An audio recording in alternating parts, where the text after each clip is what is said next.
அனைவருக்கும் வணக்கம். சற்றுமுன் வெளியான மிக முக்கியமான அறிவிப்பின்படி ரேஷன் அட்டைதாரர்களுக்கு ஒரு மகிழ்ச்சியான அறிவிப்பானது வெளியிடப்பட்டிருக்கு. குறிப்பாக மகளிர் உரிமை தொகை வாங்கும் பெண்களுக்கு மிக மிக முக்கியமான ஒரு மகிழ்ச்சியான அறிவிப்பை பற்றி தான் இந்த வீடியோவில் பார்க்க போகிறோம். ஸோ வீடியோ ஸ்கிப் பண்ணாமல் கடைசி வரைக்கும் பாருங்கள். அதுக்கு முன்னாடி நீங்கள் நம்ம சேனலுக்கு புதுசாக வரீங்க அப்படின்னா மறக்காமல் சப்ஸ்கிரைப் பண்ணிவிடுங்க. அப்படியே பக்கத்தில் இருக்கக்கூடிய பெல் பட்டனை கிளிக் பண்ணிவிடுங்க. அப்போ இது போன்ற முக்கியமான தகவல் போடும்போது நோட்டிஃபிகேஷனாக உடனுக்குடன் வரும். வாங்க வீடியோக்குள்ளே போகலாம். முதல் அறிவிப்பு பார்த்தீங்க அப்படின்னா, தமிழகத்தில் மகளிர் உரிமை தொகை திட்டம் எப்போது தொடங்கப்படும் மற்றும் அது யாருக்கெல்லாம் கிடைக்கும் என்பது குறித்து அமைச்சர் ரமேஷ் முக்கிய அறிவிப்பை வெளியிட்டுள்ளார்.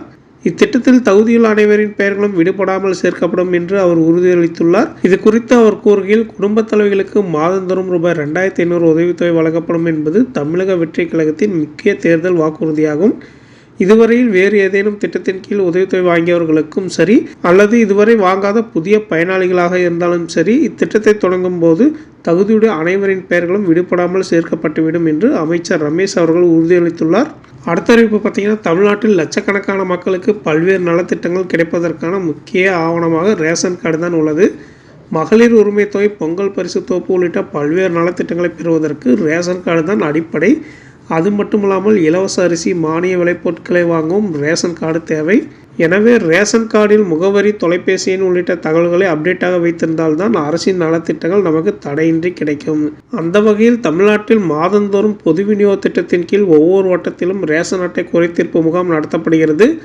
அந்த வகையில் ஜூலை மாதத்திற்கான குறைதீர்ப்பு முகாம் ஜூலை 11ஆம் தேதி நடைபெற உள்ளது. காலை 10 மணி முதல் பிற்பகல் 1 மணி வரை மக்கள் இதில் பங்கேற்று ரேஷன் அட்டை தொடர்பான அனைத்து சேவைகளையும் பெறலாம். குறிப்பாக இலவச அரிசியை தொடர்ந்து பெற KYC புதுப்பிப்பது நல்லது.